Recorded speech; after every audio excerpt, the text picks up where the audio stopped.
Tere päevast!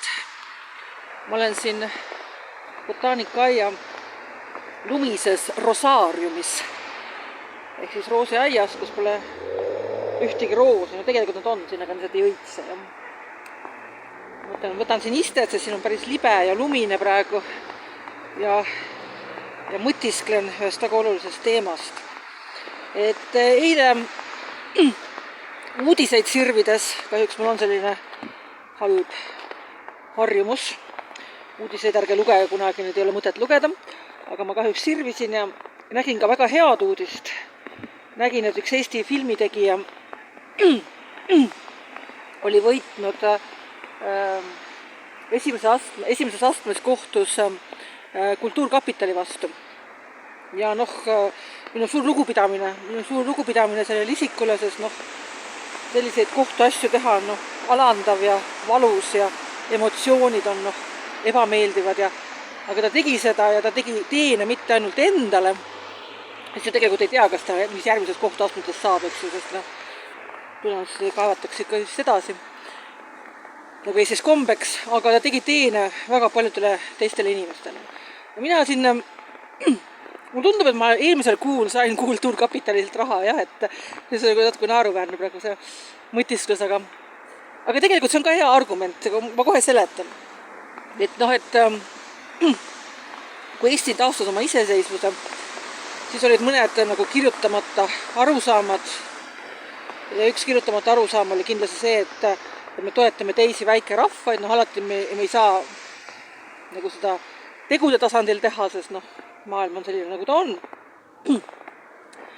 Aga sõnade tasandil kindlasti. Ja seetõttu ma saingi väga suure šoki, kui mingil hetkel hakkas Eesti Vabariik katalane solvama, neid näiteks venemeelseteks tembeldama ja ma ei tea milleks kõigeks. Venemeelsus on absurd, sellepärast, loomulikult Venemaa tahab ka kuskilt profiiti lõigata, igasuguseid lollusi teha. Aga ühisosa võib olla ka näiteks, kui ma olen öelnud, kui Putinile maitseb porgandikook ja mulle maitseb porgandikook, siis see ei tähenda, et Putin oleks piretist ja mina oleksin putinist. See oli lihtsalt porgandikoogi küsimus. Et mis siis toimus, et ma mõtlesin, et ma pean näitama, et see, mida Eesti teeb, on vale. Ja kuna ma olen Kataloonias elanud ja seal ka selle kõrgtaseme riikliku katalaanidega eksami ära teinud ja siis ma olin osalenud sellel kirjanike liidu sellel tõlkevõistlustel päris edukalt ja mitmetes keeltes saanud auhinnalisi kohti. Ma mõtlesin, et ma võtan ühe sellise katalaani sellise kultuuri sellise väärteksti ja tõlgin selle ära ja siis ma läksin Kultuurkapitali lehele, seal oli selline programm, ma eksin, nimi oli vist Ironüümus, ja kus oli kirjas, et eliitnimekirjas, mis kirjanikud on, mida väga oleks vaja. Ma võis seal pingile ei istu, sest see on väga lumine ja ma olen miksid lähevad väga märjaks pärast. Okei, ma siis kuidagi üritan kõndida ilma pikali kukuks.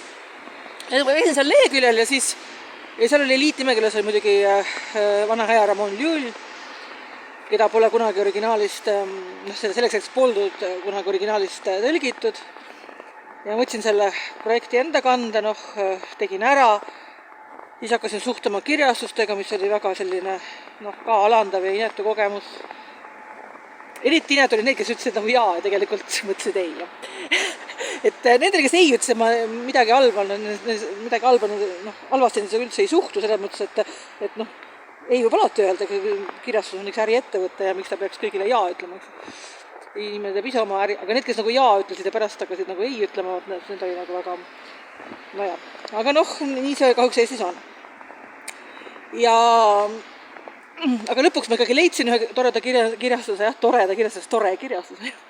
Ja mõtlesin, et kuna see on eliitnimekirjas, siis võtame sealt Kultuurkapitalist natukene sealt raha, sest niimoodi ainult kirjastusega midagi eriti ju ei teeni. Ja ma olin 100% veendunud, kuna see on eliitnimekirjas ja kuna ma küsisin väga vähe raha, ma mäleta, mis ma täpselt küsisin, ma ausalt ei mäleta, see oli mingi tonn 1,5 või midagi, aga kui ta oleks mul 500 olnud, oleks ka väga tore olnud.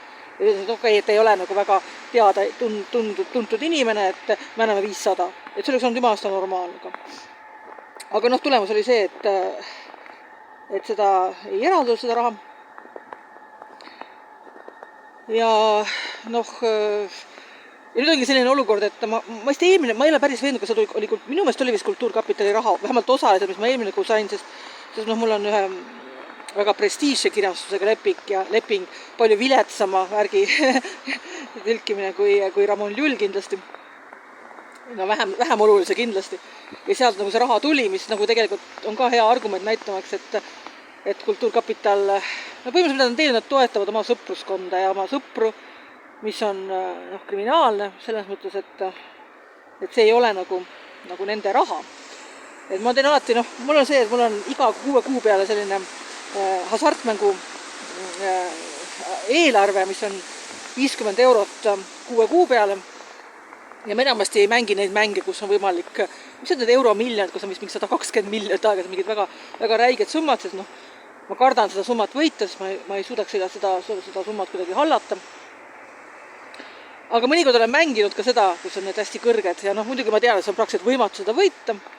Aga elus on ikka nii, et mõnikord võimatud asjad muutuvad võimalikuks. Ja siis ma olen mõelnud, et kui ma selle võidaksin, mis ma teeksin. Ja üks asi, mis ma olen alati öelnud, et ma teeksin enda Kultuurkapitali. Ja muidugi, kui see on minu raha, siis ma lihtsalt toetan neid, kes mulle meeldivad. Ja mitte keegi ei saa kobiseda, et kuule, et mis alustel sa siin nüüd seda raha jagad. Ja? See on minu raha ja ma jagan nii, nagu ma tahan. Aga Kultuurkapital ei jaga enda raha. Kultuurkapital jagab maksumaksjate raha ja jaga selgelt siis oma sõpruskonnale ja seal on mingisugused imelikud jõujooned. Ja ühesõnaga, et kuidas siis nagu et ma olen väga tänulik sellele filmimehele, kes Kultuurkapitali kohtus, aga väga tänulik, sest ta tegi väga suure asja tegelikult teiste inimeste hüvanguks. Ennast nagu letti lüües ja ennast nagu alandades, sest sa oled kohtusse see on väga ebameeldiv niimoodi kohtusse minna, aga ta suutis oma tunded alla suruda ja seda teha ja ta tegi väga suure teene tegelikult inimestele. Nii et minu suur lugupidamine. Et miks ma seda mõtiskust teen, et minu kanalit vaatab umbes 0,8 inimest, kui sedagi. Aga ma hiljuti juhtusin nägema internetis reklaami, mis oli advokaadibüroo, mis tegeles nende inimestega, kellel on lennufirmadega vaja kobiseda. Et lennufirma midagi teinud, on need maha jätnud või lennud on kõvasti hilinenud või siis ei taha maksta selle eest ja siis on selline advokaadifirma, et sa võid palgata ja sa ei pea neile midagi maksma. Aga kui nad võidavad, siis nad võtavad protsendi sellest võidust endale. Ja siis ma mõtlesingi, et kui mõni advokaat, paremas kui hea advokaat, mu mõtiskust näeb, siis minu pakkumine on 50%. See on väga, väga, väga hea pakkumine, ma arvan, et nii suurt protsenti tavaliselt keegi ei maksa. Aga kõigest, mis me saame, 50% neil. 50%. Pool. Ja mina omalt poolt siis oma kuludega, siis kui oleks vaja näiteks Tallinnasse tulen Tallinnasse kohtusse kohale. Istun seal oma Tartu kampsunis ja sallis. Praegu mul ei olegi salli. Huvita, kus ma unustasin salli koju appi. Ja kampsun on täiesti ka olemas. Kampsun on, ma ei hakka seda vist lukku lahti tegema näidata, aga mul on kampsun selle jope all. Ühesõnaga, ma tuleksin Tallinnasse, istuksin seal kõik oma kuludega, luksbussipiletina ma suudan veel kuidagi kinni taguda. Ja kui me võidame, siis 50% advokaadil.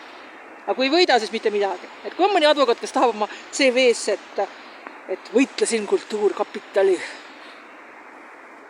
ma ei tea, pahade inimeste vastu ja võitsin, siis mina olen olemas.